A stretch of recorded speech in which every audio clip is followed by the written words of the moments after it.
quite well, and now it's a time to remove it, which is far more crucial and usually neglected. So you need to have a proper dialogue with the surgeons. Suppose if the child is going to be discharged at 48 hours, we need to be stopping infusions at least 5 to 6 hours before that. Before that, we need to be making sure that the child is managed well for pain relief without the epidural catheter or the perineural catheter. So see to it that the analgesic regime is quite tight. Keep it off, tighten the regime, see to it that the child is at least 3 to 4 and 10 on 10 of VAS, and then remove the catheter, they're free to go home. Complications can be lingering motor block, nausea, vomiting, problems due to untrained personnel, especially in private small setups. Ensure the route of drug administration. I have had issues with epidurals being put to IVs, and I told myself that I probably should not be keeping epidural catheters in places where they are not trained to use epidural catheters. So the structural intervention is this way, that we go case by case, and accordingly we adopt post-operative pain management to each child using a multimodal approach consisting of surgery-specific analgesia with weight-appropriate dose of whichever drugs we are more used to. Role of the parents cannot be neglected. Let them go home and let them keep in touch with you, and the byproduct is you give them your phone number and then they know you, and they will say thank you. Thank you so much. Thank you, madam, for the. Well, we are very closely associated in pediatric circles with all our international, and I have been visited to his hospital. He was the person who was the pioneer in starting the microscope tubes. But I'm going to, in this topic, I'm going to talk about both the balance. We need to balance the things out. So, I'm going to talk about advantage and disadvantage of the cuff tubes and building uncuffed tubes. So this is how about the, does anybody use a cuff tube in pediatric patients? Okay, micro cuff tubes?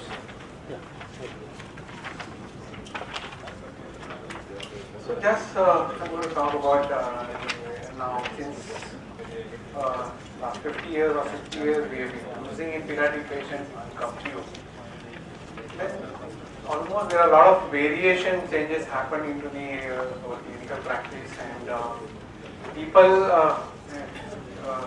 were using started to be used a cuff tube in pediatric patients. Yeah. Started, but there were a lot of disadvantages of the cuff tubes which happened, and then the evolution has changed, and the variations changes has happened into the cuff tubes. So this is about, let's see the what we can do. The uncuffed tube, what happens? So this is an example where I'm going to talk about. This is the 4-month-old child. What is the ideal size of the tube what we can use? A 4-month-old child is almost around 3.5 or 4. Which is the commonly what we use. So just what is the, see, this is the uncuffed tubes are usually what we call as a plastic tubes, because they have got a, what I say that it's really damages it because and a good paper by Dr. Holsky, who supposedly did a good study on how the cuff tube and uncuffed tube which has caused trauma to the laryngeal tubes, and if you see those pictures, it will be a really, you will see what, because they can lead to a severe complications of subglottic stenosis, and then the resection has been required. So my suggestions in today's topic is that always remember, use appropriate size of the tubes whenever you are using the pediatric patient. So this is how. What happens when you are using an uncuffed tube?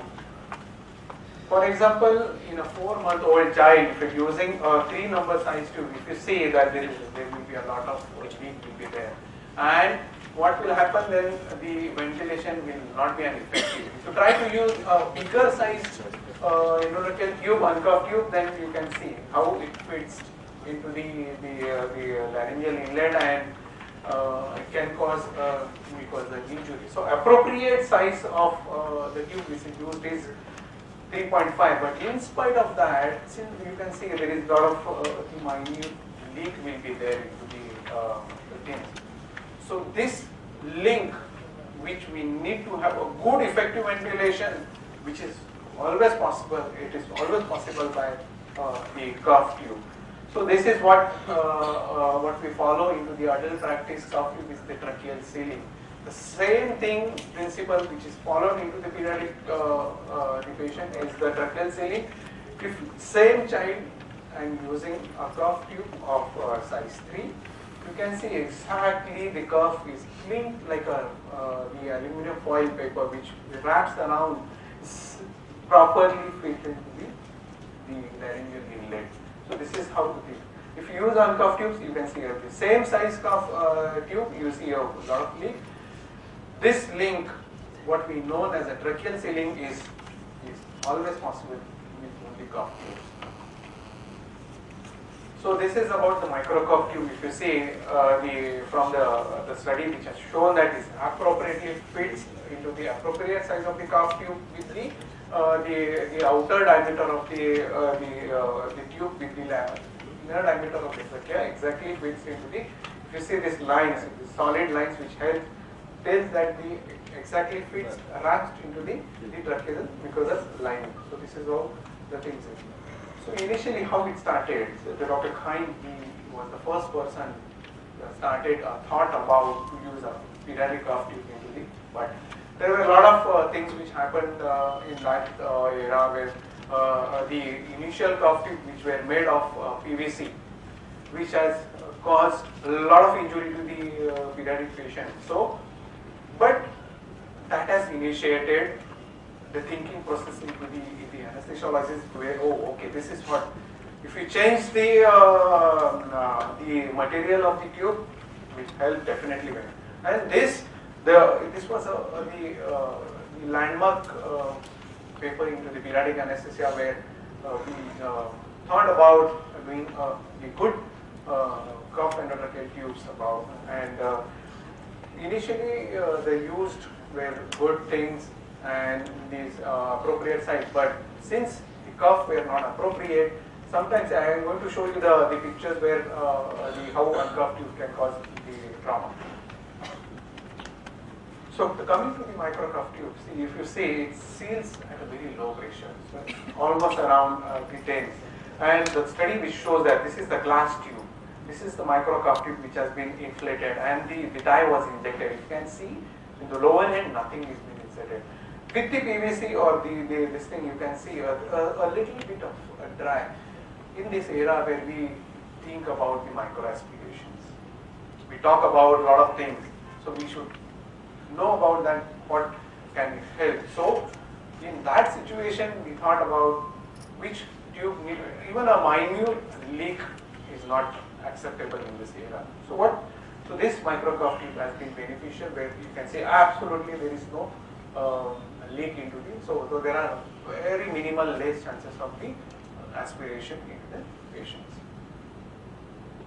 So as I spoke about, it seals at very low pressure, that is almost 10 centimeter, or if you say 10 centimeter of water, it's the mean cuff pressures. And this was the study which was done by Anaesthesia-7 and Marcus, which they further carried out the situation about how they.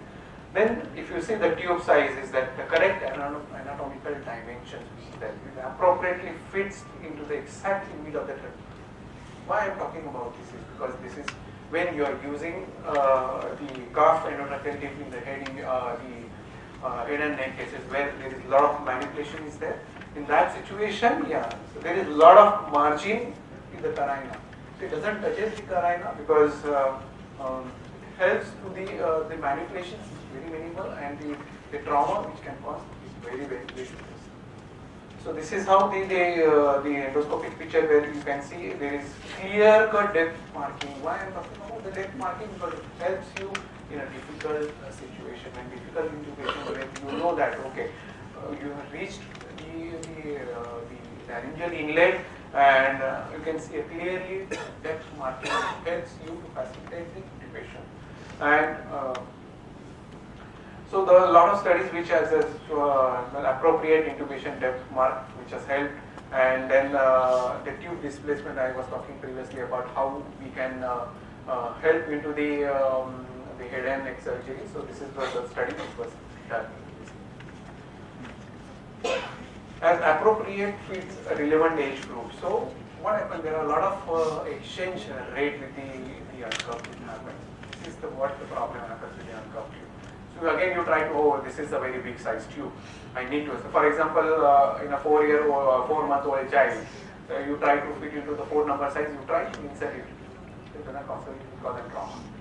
So multiple exchange rate with the uncuffed tube is much more higher than the cuff tube, because you know that if you inflate the cuff, exchange rate.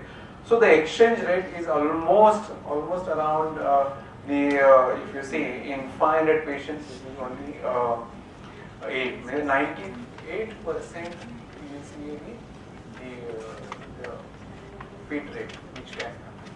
So this is how often.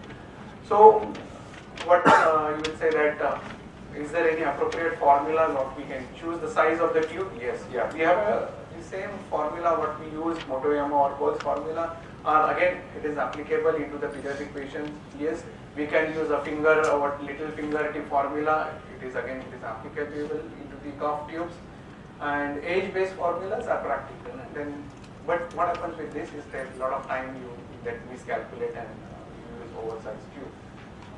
But into the micro cuff tube, it has been made so simplified. Just look at the back of the cover and you will see, okay, this is the size, okay, 3 size can be used more than 3 kg and less than 8 months. So very simple to think about and you can use. So there is no need to bother about how we should go ahead and the size. No need to remember the size of the tube. Just see on the envelope and you can use the tube. And after almost like 15 years the study was going on, and then in 2000 there was a good news in 2009. Dr. Andreas Gerber, he invented this tube, was known as a micro cuff tube, which is the manufacturing company is Kimberly-Clark, and nowadays they changed the name to the Hilliard. So this is what the multi-central trial study. Even in India, we have done the studies about the cuff tube in various medical colleges where we insisted to do studies, and a lot of topics were given to our PG students also, and came to conclusion that micro cuff tubes are better tubes for the pediatric patients. And this was the result what was then, and we have seen this. As I was talking about, not all cuff tubes are better. If you see the size, so this is the tracheal lining, the laryngeal inlet.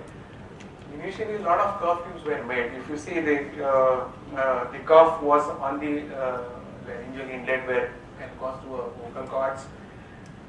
So this various size tubes which has, this was like in a 5-year-old child, and the appropriate 5.5 size tube was used. So tube size where like the shaft was too big, they were touching the carina, even the slightest movement used to cause a lot of trauma too. So not all cuff tubes are the good one. So this is how I just want to say about the cuff tubes. And one thing is important in our life is that always we need a BP cuff measure. If you are doing a cardiac cases, then you have a lot of multiple invasive monitoring. So in that we can have a small thing when you are using a cuff tubes is that this is emphasizing into on this is that always when you are using a cuff tube, it is mandatory to use a cuff pressure manometer. Otherwise, it can cause a lot of problems, because sometimes what happens is when we are using a nitrous, it can inflate. It can cause the overpressure exertion onto the tracheal mucosal lining, and then it can cause a trauma. So this is what, so excessive cuff pressure must be avoided, and for that we need to use a cuff pressure control. Is mandatory.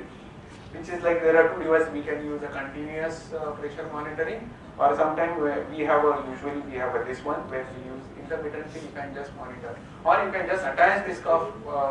Even this manual cuff pressure can be attached, and continuously you can monitor, because you can just see on the pointer which can vary. You can see if you think that it is getting overexerted, you can just there is a wall which you can just deflate it and make sure that the continuous pressure monitoring is done throughout when you are using a cuff. There are a lot of advantages of cough tube, which is tube exchange is very precise and constant ventilation. There are certain situations, for example, now in our ICUs and ICUs, when we have a ARDS patients, or even in when you are giving an anesthesia to ARDS patients, sometimes you require, in that situation, you require a very precise ventilation. Otherwise, patient will desaturate very fast.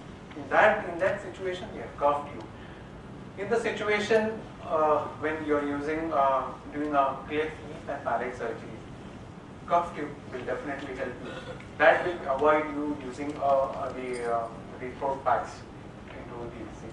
And uniform and control mucosal pressure, which is you can see with this thing. And apart from this, when we are talking about the greenhouse effect nowadays, OT pollution.